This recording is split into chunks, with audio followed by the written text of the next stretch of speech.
inta Saciid Cilmi uu yiri waxaan ku darayaa takoowaad horta anigu nin weyn baan ahay waxaan u maleeyaa dadka meesha jooga wax iga weyn waayadii inta aan oraa dawlad u baan la joogay faqashti ku jirto weligay macaamilka maanta ka dhacay meesha golaha guurtida gudihiisa inta noolaa ama siyaasad arkay ma shaqaale ahaa ma arag maanta ka hor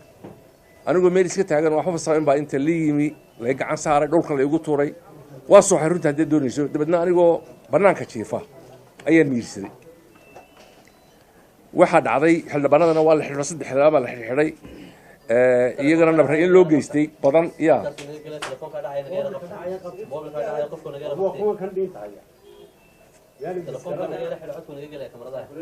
waxa weeye tanoo kale horta caynkaa weeye arrintu dawladdiisii aad barreen waan u xidhnaan jiray oo la odhanaysa dadka leesaa horta naleysay laakiin inta maanta igu dhacday aniga wax u dhow iyo wax la mid ah toorna ima soo marin nin ay gaadhina ma arag berigii maxamed siyaad barre dadka haysan jiray waxaa dhacday in markii aanu kasoo meesha laga soo baxay anaan miirsaday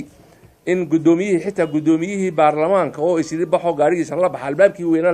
la yidhi ma baxaysid guddoomiyihii baarlamaanka markii bixi maysad oo la soo taagay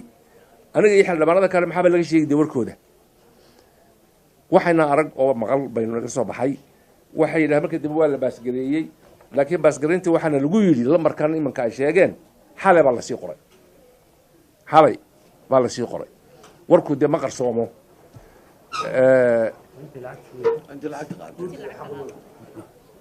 lacagtu ma imsa laqaatay marka mashkiladda meesha taalla waxaa weeye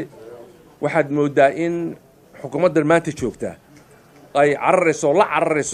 waxaynaan garanaynin marka waxa weeye jeebku intaad buuxin karta buuxiyo carar anigu raggii jiray waan garanayaa ilaa aakhirana waynu wada nool lahay inta nool ragow way sogtiini ya waynu wada nool lahay xukuumaddan maanta joogtaana tano keliya ma aha dee aan isu naaleyno wax kale anigu odhan maaye waxaan kaga baxayaa